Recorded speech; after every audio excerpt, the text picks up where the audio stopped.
Oi, tudo bem? Hoje eu tô de volta com mais um iceberg pra vocês. Dessa vez vamos explorar a segunda camada do iceberg das teorias da conspiração nos desenhos animados. Essas teorias que sempre estão presentes nos programas, igual a de que todo personagem do Bob Esponja são dependentes de algum químico. E se acostuma que esse iceberg é inteiramente fumação de banana. Inclusive, se você não viu a parte 1, veja. Mas antes de tudo, novamente, pra quem ainda não sabe sobre os estilos de vídeo de iceberg, aí vai uma breve explicação. Os vídeos de iceberg é a apresentação de vários tópicos e assuntos que são postos em um iceberg, e em que medida que vai ficando mais fundo, mais obscuro e desconhecido vai ficando os fatos. E como esse iceberg é bem extenso, e eu sempre gosto de explicar os tópicos profundamente, me alongando por muito tempo, cada camada desse iceberg vai ser um vídeo, e ao final de tudo eu reúno eles em um vídeo só, belezinha? Mas parando com as enrolações, essa é a parte 2 do iceberg das teorias da conspiração nos desenhos animados.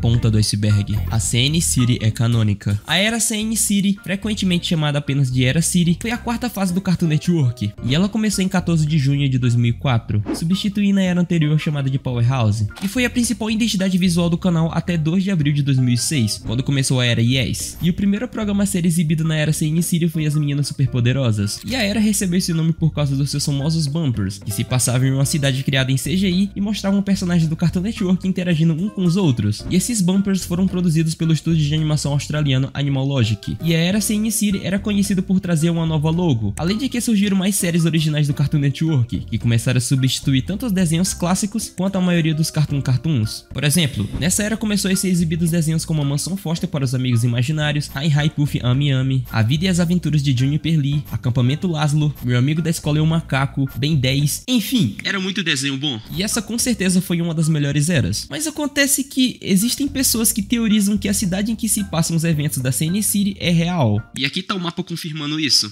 Brincadeira. Embora todos os programas exibidos pelo Cartoon Network sejam parte do canal, vale a pena destacar que, ao contrário da Nickelodeon, onde os crossovers são mais limitados, o Cartoon Network tem muitos crossovers entre seus programas. Esses encontros variam desde pequenas aparições especiais até episódios inteiros dedicados a isso. E um exemplo recente e marcante é o episódio crossover Nexus, da segunda temporada de OKKO Vamos Ser Heróis, onde vários personagens do Cartoon Network aparecem, mas têm seus poderes roubados pelo vilão Strike. O criador da série disse que esse episódio é um cânone isolado só para esse episódio. No entanto, o episódio se passa na famosa CN City, que eu já apresentei aqui pra vocês, que era a cidade onde vários desenhos do Cartoon Network coexistiam, e era cenário dos bumpers do canal. No episódio, até a música tema da CN City toca frequentemente.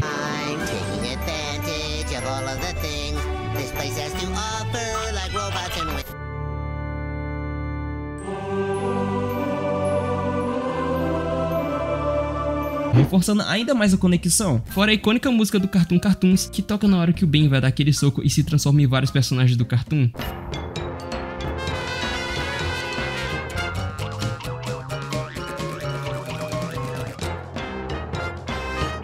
I see where you're going with this.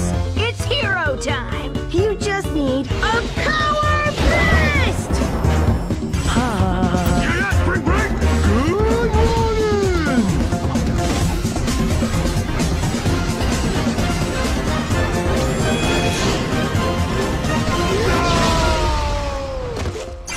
Muito foda. Além disso, a era Nudes, outra face do Cartoon Network que não existiu aqui no Brasil, pra gente aqui da América Latina foi exibida a era Tunics, que inclusive é muito melhor, também apareceram nesse episódio, sugerindo que o crossover Nexus acontece dentro da CN City, e isso sugere que a CN City serve como um mundo central para todos os desenhos do Cartoon Network, de onde eles podem entrar em seus universos originais. Se liga na prefeitura de Townsville, a casa do Finn do Jake, as indústrias Acme, o QG da turma do bairro, a casa do Chowder, que de verdade mesmo, eu considero uma boa teoria. Os personagens principais de Bob Esponja representam os 7 pecados capitais. Pronto, na camada anterior a gente falou sobre os personagens estarem sob efeitos de químicos e agora eles são 7 pecados capitais. Os fãs de Bob Esponja realmente gostam de uma teoria, né? Enfim, algumas pessoas que assistem Bob Esponja encontraram semelhanças entre os personagens da série e os 7 pecados capitais, que são a preguiça, a gula, o orgulho, a luxúria, a ganância, a inveja e a ira. Impossível não se lembrar de Fullmetal Alchemist, meu anime favorito. E ao longo das situações vividas por cada personagem da série, eles demonstram mostram comportamentos que podem associar eles a um dos 7 pecados capitais. O primeiro deles é o Patrick, que de acordo com a teoria representaria a preguiça, e esse é um dos mais fáceis de se associar, com ele sempre fazendo nada nos episódios, sem vontade alguma e não tendo esforço pra nada, ganhando até mesmo um troféu por fazer absolutamente nada, no episódio O Grande Fracassado Cor-de-Rosa da segunda temporada, além dele sempre falar de uma maneira lenta e arrastada, como sempre tivesse cansado. O Gary representaria o pecado da gula, que de acordo com a teoria, a ideia é de que o Gary passa boa parte do tempo de tela dele comendo. Na quarta temporada, no episódio Cadê esse caracol, o Gary chega até a fugir de casa porque ele não tinha sido alimentado, fora que frequentemente é mostrado que ele come muito. Em variações da teoria, a senhorita Puff seria a representação da gula, por ela gostar bastante de comida, porém ela não é vista sempre comendo, e a principal característica dela é passar raiva com Bob Esponja. De maneira fácil, o Plankton representaria a inveja, já que toda a vida dele gira em torno de tentar roubar a fórmula no hambúrguer de Siri do seu sirigueijo, e quase todo episódio que ele aparece é sobre tentar roubar a fórmula, ou ele em algum momento cita em querer roubar a fórmula, ou então ele deixa explícito a inveja dele em relação ao seu sirigueijo, já que o balde de lixo é um restaurante falido. De maneira fácil também, o seu sirigueijo representaria a ganância, já que ele tem um amor bem grande por dinheiro e bens materiais, com isso sendo usado como piada várias vezes ao longo da série, com ele literalmente fazendo qualquer coisa por dinheiro, independente se isso é perigoso ou não. E ele sonha várias vezes com dinheiro nos episódios. O cara, em vez de contar carneirinhos, ele conta dinheiro, meu irmão. O cara é muito ganancioso. O Lula Molusco seria o próximo, com ele representando o pecado da ira, que a gente pode observar como ele odiando praticamente tudo e todos à sua volta. E esse é até fácil de associar, já que quase sempre o Lula Molusco tá sentindo raiva, geralmente direcionado ao Bob Esponja ou Patrick. Naquele episódio dos super-heróis da quarta temporada, por exemplo, o herói dele é um vulcão, que explode toda vez que ele sente raiva. A Sandy representaria o orgulho, embora diversas vezes os outros personagens demonstrarem orgulho excessivo, a teoria liga ela diretamente a Sandy, já que ela é altamente competitiva e tem um orgulho bem grande das suas origens texanas, com ela até mesmo fazendo uma música pra isso. Fora que ela se vangloria muito de suas habilidades atléticas e da sua inteligência em ser cientista, não sendo nem um pouco humilde em relação a isso. E por último temos o Bob Esponja, que na teoria ele representaria a luxúria, que na minha cabeça não faz muito sentido, porém a teoria explica que a associação nesse caso é diferente, e é vista como um amor excessivo pelos outros. Nada de coisas salientes ou algo do tipo. E nesse caso realmente esse pecado se encaixa perfeitamente no Bob, com ele demonstrando um amor imenso e incondicional com praticamente todos os personagens da série, mesmo com aqueles que nem gostam dele, igual o Lula Molusco. Além disso, a luxúria poderia ser interpretada como uma vontade intensa de ser amado do Bob Esponja, sem se importar com as consequências. E isso pode ser reparado na relação dele com o Lula Molusco, que na maioria das vezes o amor do Bob não é correspondido. Em outras variações da teoria, esse pecado seria a Pérola, com ela sempre buscando um namorado na série. Porém, isso é tudo teoria da conspiração, e não tem nada confirmado pela série. Oi novamente, pessoal. Eu queria pedir ajuda de vocês numa coisa. Vocês que estão usando o celular para ver o vídeo, aí embaixo na seção de comentários você arrasta pro lado a seção de comentários e vai ter a mecânica de hypar. Eu queria fazer um teste para ver se essa mecânica de hypar realmente funciona. Então é só você arrastar pro lado e clicar no botão hypar e hypar com 170 pontos, que já vai estar me ajudando demais e vai ajudar eu a descobrir se realmente funciona. E claro, se tu puder deixar o like também, eu agradeceria demais. Belezinha? Lincoln Loud foi adotado. Lincoln Loud é o nome do protagonista da série animada The Loud House, uma série original criada em 2016 pelo diretor americano Chris Savino para o Nickelodeon. Faz o L de Loud. Não tem nada a ver. E bem, na série o Lincoln ele é o filho do meio, uma família composta por 11 filhos, e a série gira em torno da vida dele contando sobre o seu dia a dia caótico de viver em uma família tão grande e de ser o único filho homem. Cê tá doido, imagina o estresse. E o fato do Lincoln ser o único menino dos filhos e também ser o único com cabelos brancos entre os irmãos, em que todos eles têm cabelos que variam do tom loiro até o castanho, levanta uma dúvida entre os fãs da série. Será que Lincoln era adotado esse tempo todo? Além disso, ao decorrer da série, outros pontos reforçam ainda mais essa dúvida. Por exemplo, no episódio Não é um Loud da segunda temporada da série, o Lincoln ele se depara com a falta de informações no seu livro de recordações, que deveria conter fotos de seu nascimento e detalhes sobre sua infância. E por causa dessa falta de informações, ele vai perguntar aos seus pais detalhes sobre a infância dele. E eles acabam agindo de uma maneira bem estranha, e os dois sempre dão respostas diferentes. E depois disso, ele vai perguntar para suas irmãs sobre. Porém, elas acabam falando nada com nada, o que aumenta ainda mais as suspeitas de que estão escondendo algo dele. A Lane, por exemplo, diz que o Lincoln foi trago por uma águia. O Lincoln ele faz várias comparações com personagens de filmes e teoriza que ele não pode ter nascido, mas sido feito ou trocado. Esse cabelo branco dele poderia ter sido algo hereditário, vindo de algum antepassado. Daí surge o avô dele, que tem um cabelo até bem parecido com o do Lincoln. Porém, o fato dele ter cabelo branco é explicado por causa do envelhecimento, e o Lincoln ainda é novo, então não faz sentido ele ter cabelo branco. Além disso, o Lincoln não se parece nada com os pais dele, nem com a mãe, nem com o pai. O Lincoln tem até sardas, coisa que ninguém da família dele tem. Além disso, algumas falas de seus pais, em episódios específicos, são interpretadas de maneira suspeita. Em uma cena, a mãe de Lincoln, Rita, diz que ele nasceu na beira de uma estrada, que para teóricos é uma explicação improvável e bem exagerada. Os fãs que defendem a teoria também apontam que o melhor amigo de Lincoln, Clyde, é adotado, o que torna a ideia de adoção presente no universo da série. E isso para eles reforça a possibilidade de que Lincoln também pode ter sido adotado, mas os seus pais adotivos mantiveram isso em segredo. Porém, apesar de todos esses argumentos, isso é apenas uma teoria, e não tem nenhuma confirmação oficial dos criadores da série sobre o fato do Lincoln ser adotado. Porém, eu admito que essa teoria é bem forte. Teoria da pele do Bob Esponja. Bom, essa Skin Theory, ou teoria da pele, se originou de um vídeo bem longo e detalhado postado no YouTube, no canal Doug Wolver, e que acabou ficando bem famoso na comunidade, contando atualmente com mais de 10 milhões de visualizações. E a teoria basicamente foca em todas as vezes em que os personagens de Bob Esponja removem suas peles, usam fantasia de outros peixes ou personagens, entram nos corpos de outros personagens, igual daquela vez que o Bob Esponja entrou no casco do seu sirigueijo, removem partes do corpo e coisas desse tipo. E tudo isso aconteceu mais frequentemente nas primeiras 4 temporadas, que foram escritas e supervisionadas pelo próprio Hillenburg, o criador da série. E inclusive isso tudo aparentemente foi inserido de propósito pelo Hillenburg, já que depois da 3ª temporada ele quis parar a série, encerrando ela com um filme de 2004. Porém a Nick queria mais episódios e mais dinheiro, obviamente, e ele acabou saindo do cargo de escritor e ficou apenas supervisionando na 4ª temporada, e depois ele saiu de vez da produção. Então o fato dessas trocas de pele e parte de corpos estarem mais presentes nas primeiras 4 temporadas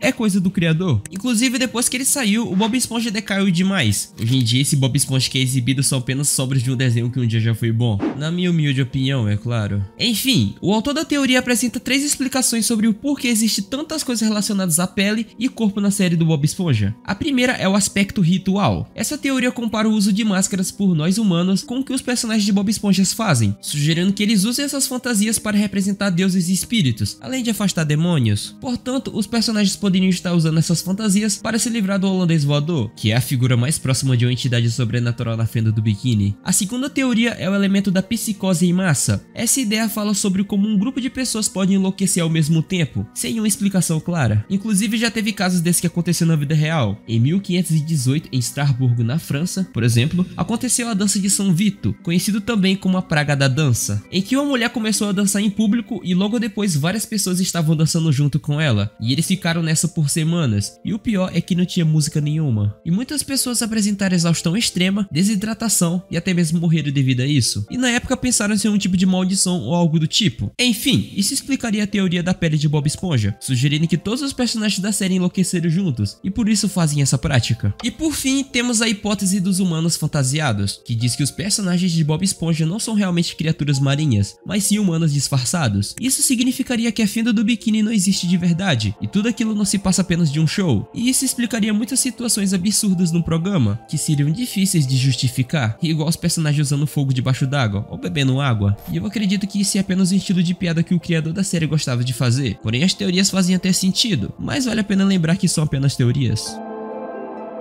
Pink é um gênio e o cérebro é louco. Pink Cérebro é o nome de uma série animada americana produzida pela Warner Bros. E lançada originalmente em 9 de setembro de 1995. E ela fazia parte do universo dos Animaniacs. Inclusive, foi de lá que eles vieram. E a série girava em torno de 2 ratos de laboratório. O mais baixinho se chamava Cérebro, que era mais mal-humorado e inteligente. Enquanto o mais alto se chamava Pink, que era mais ingênuo e burro. Inclusive, por serem ratos cobaias, eles viviam em um laboratório, que pertencia às indústrias Acme. Uma empresa frequentemente presente nos desenhos da Warner Bros, conhecida por produzir armas e explosivos usados, por exemplo, pelo Coyote contra o Papaléguas. Enfim, por se tratar de um desenho um pouco antigo, exibido originalmente até 98 e reexibido anos depois por algum tempo, creio que muitos não assistiram Pink Cérebro. Porém, cada episódio do desenho era marcado pela clássica pergunta do Pink: Cérebro, o que vamos fazer essa noite? E o Cérebro sempre respondia: A mesma coisa que fazemos todas as noites, Pink, tentar conquistar o mundo. E a série era exatamente sobre isso, o cérebro fazendo planos mirabolantes para dominar o mundo e o Pink tentando ajudar ele. E por isso que passamos a série inteira acreditando que o inteligente é o cérebro e o Pink, coitado, era só o assistente burro dele. Porém, depois de um tempo as pessoas começaram a se perguntar, será que o cérebro é realmente o mais inteligente dos dois? E daí surge a teoria, Pink é o verdadeiro gênio e o cérebro é apenas um louco. A mais famosa foi proposta por essa usuária do Reddit em 2012, e ela começa a teoria analisando a música tema do desenho.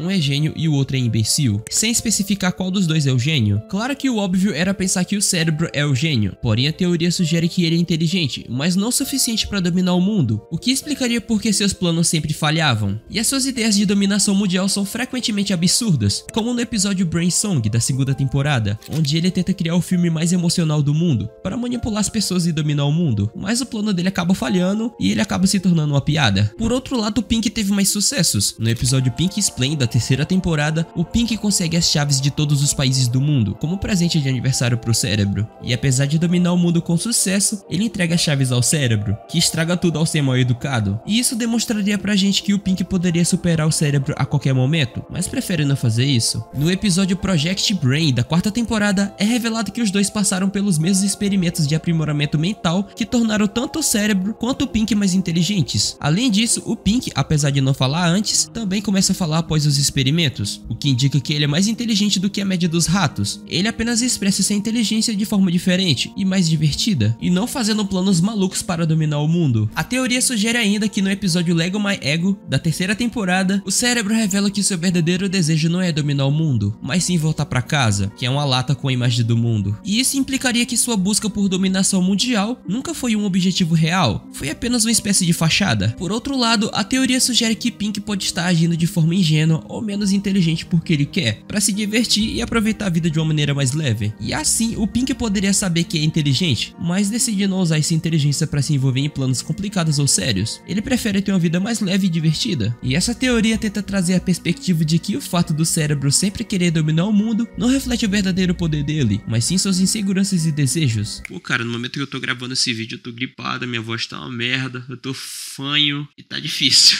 Porém, embora essa teoria tenha ficado bem famosa entre os fãs, o criador da série, Tom Ruegger, refutou ela, dizendo que na própria abertura da série, o Pink e o cérebro passam em um raio-x, que mostra que o cérebro tem um crânio bem complexo, enquanto a cabeça do Pink é praticamente vazia. O Ruegger também mencionou que na abertura, o cérebro ele escreve equações no quadro, enquanto o Pink aparece usando uma camisa de força, reforçando quem realmente é o gênio e quem é o imbecil, ou louco. E embora o próprio criador da série tenha negado a teoria, ela ainda continua bem famosa entre os fãs, que ainda acreditam nela.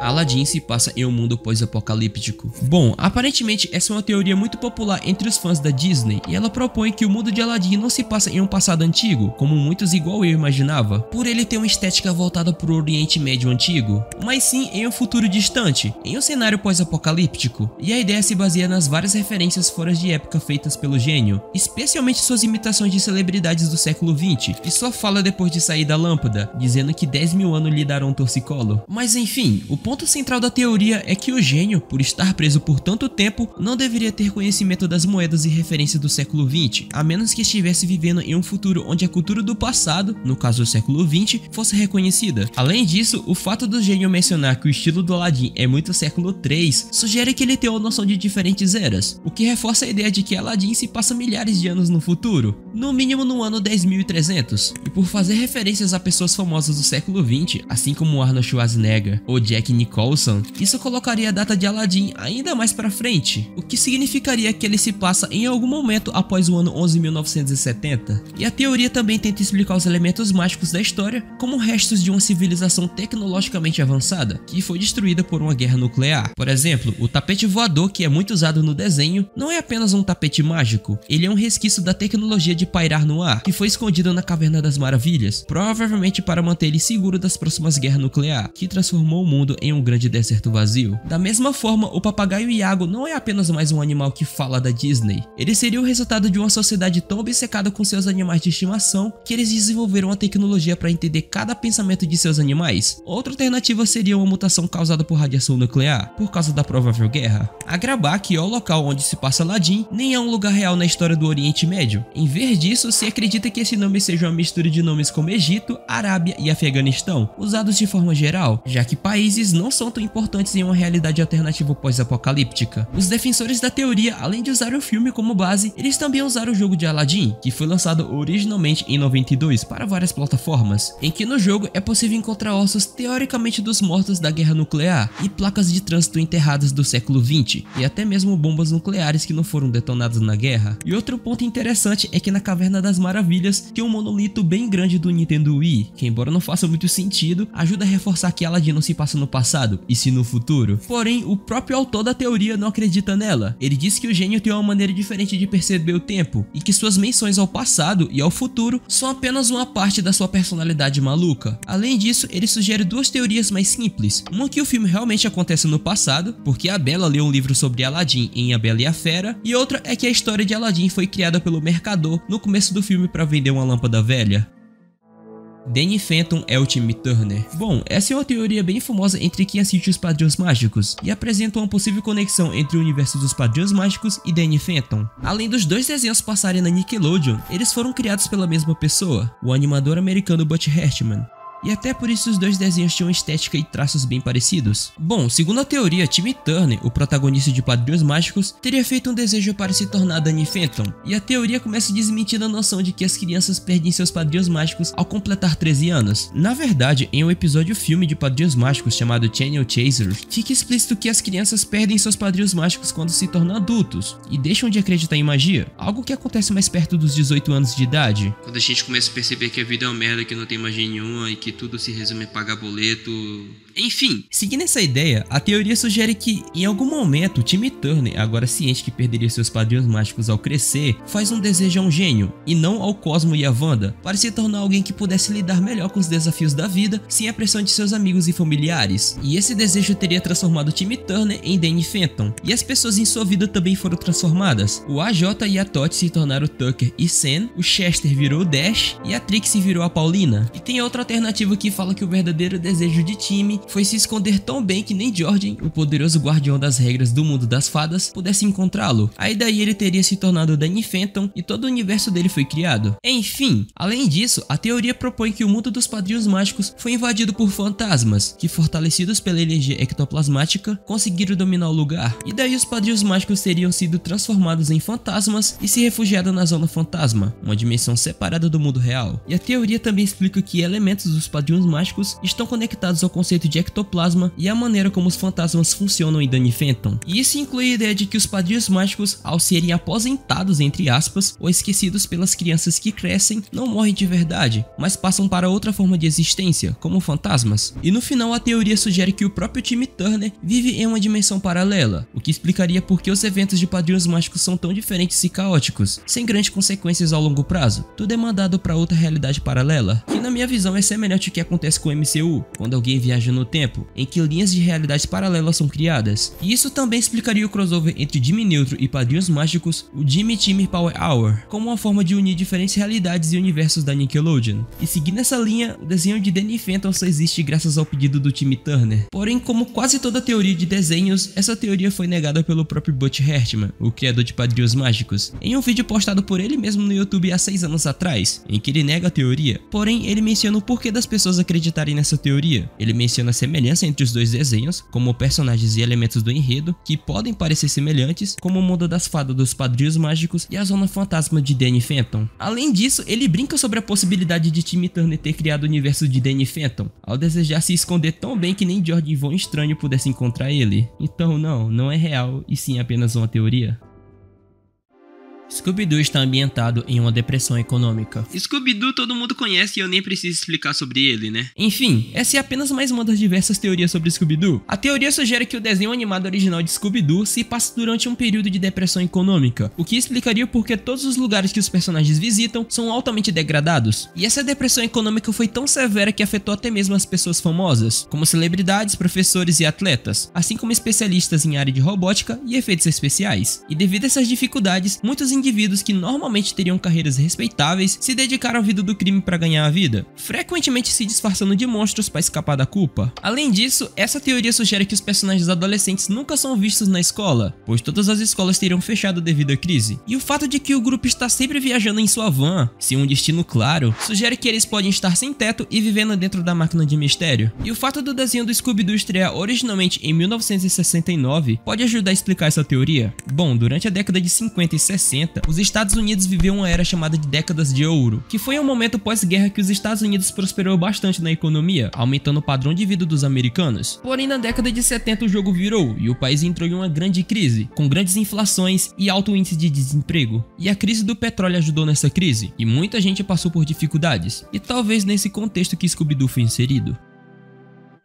Greg é um sociopata. O Greg é o protagonista da série de livros Diário de um Banana, uma obra que foi escrita pelo escritor americano Jeff Kinney, e essa série de livros gira em torno do Greg narrando a sua vida e os desafios e frustrações do dia a dia, principalmente relacionados à escola, amigos, família e as tentativas dele de ser popular. Porém, antes de irmos para a teoria, eu preciso explicar o que é um sociopata, até porque nem eu sabia o que era um exatamente. Um sociopata é alguém que não se importa com o sentimento dos outros e não segue as regras sociais, e eles podem mentir, manipular, machucar as pessoas, tudo isso pra conseguir o que querem, sem sentir culpa ou remorso. E eles também têm dificuldades em manter amizades ou relacionamentos porque só pensam em si mesmos. E se você assim procure ajuda, por favor. E assim como o título do tópico fala, existe uma teoria que diz que Greg tem transtorno de personalidade antissocial, ou mais comumente conhecida sociopatia. E essa teoria aponta vários eventos e ações do Greg ao longo da franquia que mostram esses traços sociopáticos de Greg, dele manipulando e prejudicando outras pessoas apenas para o seu benefício. O primeiro evento citado é o incidente dos ovos podres, em que no quinto livro, A Verdade Nua e Crua, lançado em 2010, inclusive eu li esse livro inteiro, o Greg pega vários ovos em uma festa de aniversário, mas como ele não gostou, ele esconde eles em uma planta de plástico. E com o tempo os ovos apodreceram e causou um mau cheiro, e depois os donos da casa sentem a podridão, e não conseguem identificar de onde vem aquele cheiro. Eles até contratam profissionais que mesmo assim não conseguem achar, e até se mudam de casa por causa do cheiro. E durante esse tempo todo, o Greg sabia que a culpa era dele, mas não disse nada, deixando que a situação piorasse, chegando ao ponto das pessoas se mudarem. O segundo evento é a campanha suja para ser tesoureiro, em que no segundo livro, Roderick é o cara, lançado em 2008, em vez de fazer uma campanha justa para ser o tesoureiro da escola, o Greg espalha boatos e desenhos para difamar o oponente dele, mostrando que ele não se importa em prejudicar os outros, contanto que isso o beneficie. O terceiro evento é a manipulação durante a peça escolar, em que no primeiro livro da série, lançado em 2007, o Greg manipulou uma situação em que seu irmão mais novo, o Manny, grita durante a peça, e ele faz parecer que o Manny, que tava gritando pra ele, ficasse gritando pra outro menino, que acaba sendo ridicularizado, enquanto o Greg se sente aliviado por não ter sido o alvo. Fora as vezes que ele demonstra uma falsa bondade, em que embora às vezes Greg pareça fazer coisas gentis, como convidar familiares para o seu aniversário ou ajudar a limpar a neve, ele faz isso com segundas intenções. Ele convida os familiares para aumentar o número de presentes que ele vai ganhar e ajuda a limpar a neve para ganhar presentes melhores de Natal, e convida sua avó para jantar apenas para que seu pai não fique bravo com ele. Isso me faz lembrar daqueles belíssimos momentos em que você está prestes a apanhar, mas aí chega a visita na sua casa e você fica salvo. Uma coisa boa! E também tem as vezes que ele se aproveitou do seu melhor amigo Rowley, que é um dos exemplos mais fortes da teoria, em que Greg frequentemente manipulava Rowley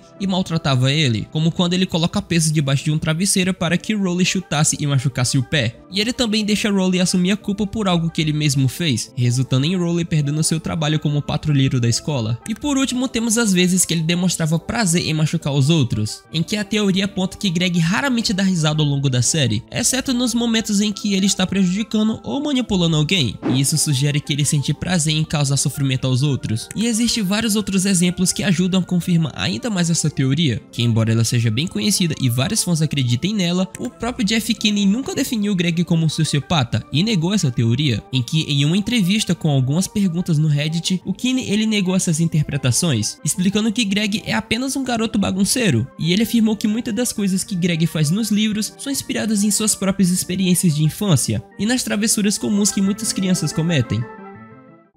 Cosmo e Wanda são apenas os antidepressivos de time. Essa teoria dos padrinhos mágicos sugere que o Cosmo e a Wanda na verdade pode ser uma metáfora para os antidepressivos ou outros medicamentos usados por time, em vez de fadas reais. O ponto de partida é que a vida de Timmy Turner é difícil. Ele tem pais negligentes, uma babá chata e cruel e um professor obcecado em capturar suas fadas. E a teoria propõe que Timmy, por estar sofrendo de depressão e ansiedade, não tem fadas de verdade, mas que Cosmo e Wanda são personificações dos antidepressivos que ele toma para lidar com sua vida merda. Enfim, segundo a teoria, Cosmo representaria o medicamento Zoloft, que é o nome comercial da sertralina, e a Wanda seria o Prozac, que é o nome comercial da fluoxetina, e isso explicaria por que eles aparecem para ajudar Timmy apenas quando ele se sente triste, assustado ou infeliz. E assim como os antidepressivos, as suas fadas só estariam presentes enquanto ele precisasse delas. Outro ponto levantado é que Timmy deveria perder seus padrinhos mágicos ao crescer, mas ele consegue manter Cosmo e Wanda na sua vida adulta, o que poderia simbolizar que ele ainda continua lidando com a depressão e tomando remédios. Outros personagens e elementos da série também são vistos de uma forma diferente com essa ideia. O Sr. Crocker, que está constantemente tentando capturar as fadas, seria uma metáfora para o terapeuta de Timmy, tentando convencer ele a parar de usar os medicamentos. Além disso, personagens como George Von Estranho, o forte e musculoso chefe das fadas, poderia simbolizar esteroides, que são substâncias químicas que podem ajudar no crescimento muscular e na recuperação rápida de lesões, enquanto o ex-namorado de Wanda, o Juandíssimo Magnífico, seria uma metáfora para o Viagra. Beleza, a teoria já tava uma viagem e aqui o cara se perdeu. E também tem referências a episódios que reforçam essa ideia, como quando o time é enviado para a reabilitação de desejos, no episódio Wishing Well da sexta temporada, uma possível metáfora para a overdose de tanto medicamento que ele consome, e a regra que diz que se time declarar que ele tá feliz e não precisa mais de seus padrinhos mágicos, e daí eles desaparecem, também é vista como uma comparação com o momento em que uma pessoa decide parar de tomar antidepressivos, já que ela não precisa mais. Existem outras teorias alternativas dessa, igual a de que Cosmo e Wanda não são reais, e sim apenas peixes de estimação de time, que ele imagina como padrinhos mágicos para lidar com a perda dos seus verdadeiros. E um ponto que ajudaria nisso é que Cosmo e Wanda sempre se transformam em peixinhos dourados. E outra teoria sugere que Timmy é uma criança violentada das piores formas possíveis, seja pela Vicky ou seja pelo Professor Crocker, e os padrinhos mágicos seriam remédios tomados pelo time para lidar com isso. Mais uma teoria pesada com desenho infantil. Esse pessoal tem que arrumar alguma coisa pra fazer, mano, sério. Porém, isso é tudo teoria, e obviamente nunca foi provado que isso é real. O criador nem sequer falou algo sobre essa teoria.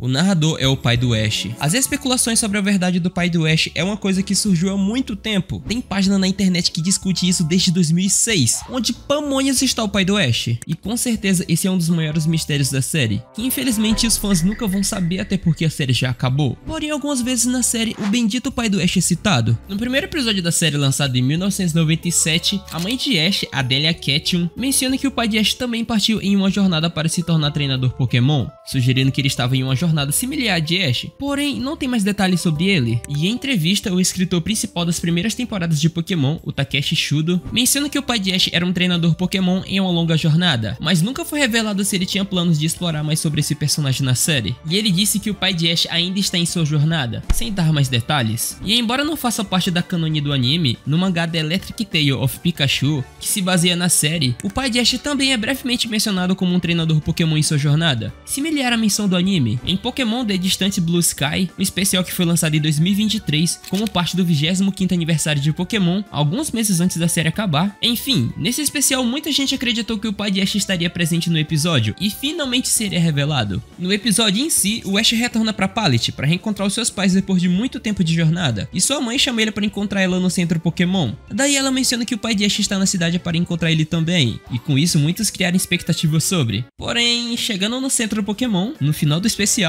a mãe de Ash revela que seu pai teve que sair um pouco antes dele chegar lá, e não teve nenhuma razão real dada, além de que ele precisava ir embora. E dessa forma então a jornada do Ash de 26 anos termina, com a série nunca revelando nenhuma vez o pai dele em 25 temporadas. E essa última vez aí certeza que foi uma piada com os fãs. Mas enfim, já que a série nunca mostrou o pai do Ash, ao longo dessa caminhada os fãs especularam bastante sobre quem seria o pai dele, e deram algumas alternativas. O primeiro candidato e mais famoso com certeza é o Professor Carvalho, e isso faz um pouco de sentido, já que o Professor Carvalho que assume o papel de figura paterna na série, oferecendo apoio e encorajamento a Ash durante a sua jornada. E isso também explicaria por que o Professor Carvalho parece tão próximo da mãe de Ash, e por que ele estava disposto a dar a Ash um Pokémon único, ao invés de punir ele por chegar atrasado para pegar seu Pokémon no início da jornada. Porém, embora faça um pouco de sentido, por que o Professor Carvalho e a Delia Catting esconderiam esse relacionamento? Por que eles não revelaram logo de cara isso? E se eles realmente não tivessem em um relacionamento, seria estranho que eles passassem tanto tempo juntos. Além disso, o Ash respeita bastante o Professor Carvalho, então meio que ele aceitaria de boa se o Professor Carvalho fosse o verdadeiro pai dele. Mas enfim,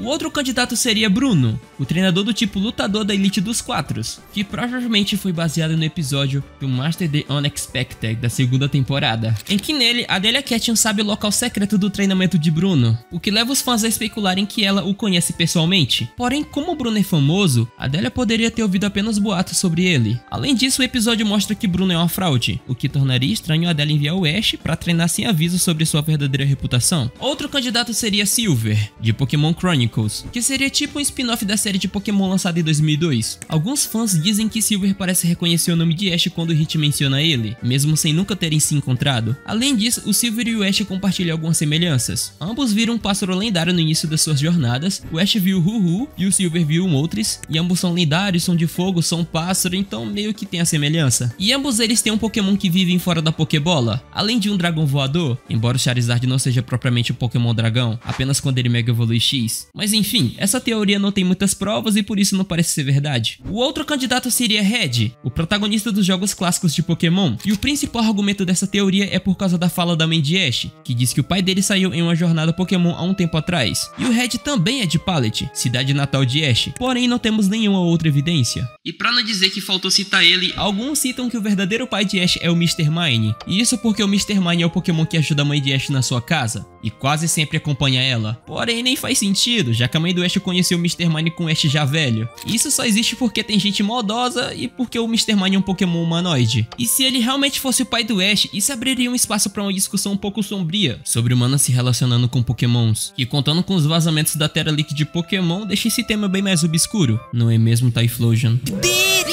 O que até explicaria o fato do Ash ser jovem pra sempre, ou terá uma resistência maior a ataques de Pokémon, coisa que foi abordado no vídeo anterior. Porém, tirando o fato do ente lá do Vaporeon, da Gardevoir e afins, realmente existia uma época em que humanos se relacionavam com Pokémons. Em Pokémon Diamond, Pearl e Platinum, se você entrar em uma biblioteca em Canavale e procurar em algum instante, tu vai encontrar um livro sobre esse relacionamento, em que na tradução literal do japonês, diz que houve um tempo em que Pokémons eram casados com pessoas, e que isso era normal, pois houve um tempo onde pessoas e Pokémons eram a mesma coisa. E na tradução adaptada em inglês, dizem que eram apenas uma relação muito próxima, que eles comiam na mesma mesa. Porém, com os vazamentos das histórias ocultas de alguns Pokémons, meio que o relacionamento entre humanos e Pokémons foi confirmado, tanto na história do Typhlosion, do Vigoroth, Octillery e afins. No próprio anime de Pokémon a gente vê algumas pistas sobre, mas isso não é assunto para esse momento. E finalmente chegamos ao título do tópico, em que o narrador da série seria o verdadeiro pai do Ash, que pra quem nunca assistiu a série de Pokémon, durante a jornada de Ash o narrador vai contando o caminho de aventura dele e de seus amigos. Nossa história continua e novamente encontramos nossos amigos viajando juntos em sua jornada Pokémon,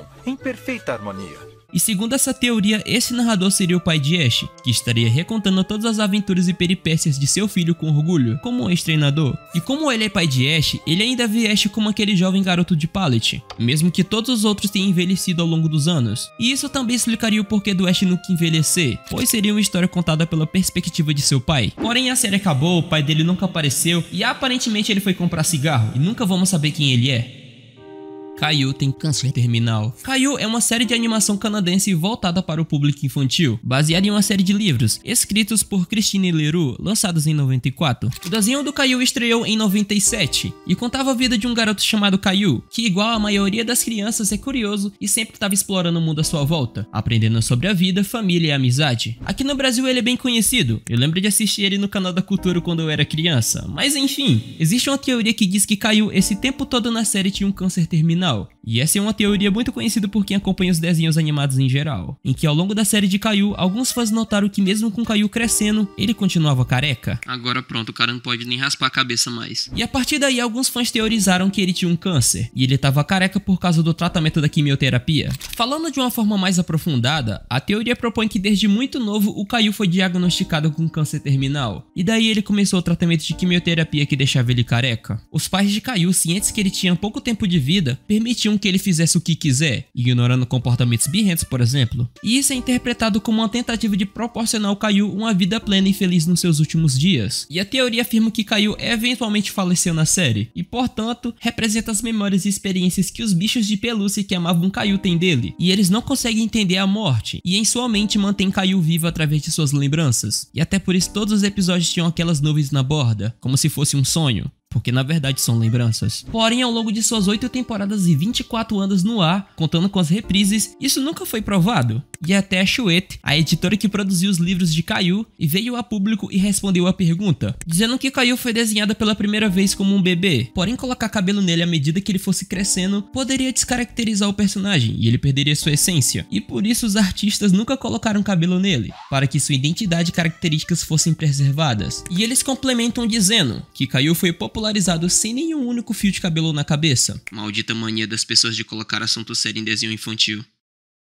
Todos os monstros estão apenas na cabeça de Coragem. Eu acabei falando dessa teoria no vídeo de Iceberg de Coragem aqui no canal, e ela é uma teoria bem popular entre as pessoas que assistem a série, que diz que todos os monstros que aparecem na série, do mais feio até o mais bizarro, todos eles na verdade não existiam de fato. Em vez disso, esses monstros são apenas alucinações da cabeça de Coragem. E de forma mais aprofundada, essa teoria sugere que tudo em volta de Coragem é normal, e devido à sua mente hiperativa, ou apenas por uma falta de compreensão do mundo ao seu redor, o Coragem vê tudo de uma forma distorcida e assustadora. E até por isso, na maioria dos episódios, o Eustácio e a Muriel não têm medo dos monstros que aparecem na casa deles, porque na realidade eles nem são realmente monstros. Por exemplo, o Fred esquisitão, ele pode ter sido apenas um cara estranho que gostava de cortar cabelos, que se tornou assustador por causa do próprio medo do Coragem de cortar o seu pelo. E a teoria diz que cães podem ficar assustados ou com raiva com coisas mínimas, pensando que são na verdade uma ameaça para eles, ou para sua família. E na minha concepção, pode ser uma mistura disso com o fato do passado do Coragem ser bem sofrido, com ele sendo achado em uma lata de lixo pela Muriel, depois dos seus pais virarem cobaias de um cientista maluco que mandou os pais de Coragem pro espaço e consequentemente matou eles. E o Coragem, que ainda era um bebê, presenciou tudo aquilo, e com lágrimas nos olhos viu seus pais sumirem no céu. E por causa disso, ele sempre tenta ajudar Muriel e o Eustácio a todo custo, enxergando quase tudo como uma ameaça. E meio que isso tudo foi confirmado algum tempo depois do fim da série. Em 2015 foi lançado Os Meninas Superpoderosas Super Smash Up, que é uma minissérie de quadrinhos crossover da Cartoon Network. Na edição 2 desses quadrinhos, elas acabam visitando Coragem. No começo, as próprias meninas se assustam com a sombra de Muriel, mas tudo se resolve. Porém, depois o Coragem acaba alucinando e ficando com medo da aparência das meninas, imaginando elas de maneira assustadora, com olhos bem grandes, e ele acaba ficando com muito medo. E meio que isso confirma que o Coragem vê o mundo de uma maneira mais aterrorizante do que realmente é. Porém, isso não tira o fato de que talvez o mundo do Coragem realmente seja infestado de monstros bizarros. Porém, ele acaba exagerando e enxergando até coisas normais como assustadoras. Mas enfim, pessoal, essa foi a parte 2 do Iceberg das teorias da conspiração dos desenhos. Muito obrigado a vocês que chegaram até aqui, vocês são só do limonada, e eu espero que vocês tenham gostado desse estilo de vídeo. Muito obrigado ao Pedro Henrique, que é membro aqui do canal. Muito obrigado também ao Demo e ao Ziron pelos valeus do último vídeo. Muito obrigado mesmo. Não se esqueça de deixar o like e inscrição, e caso tu tenha alguma sugestão do próximo Iceberg Dash, explorando as profundezas de algum iceberg ou de qualquer outro vídeo, deixa aí nos comentários.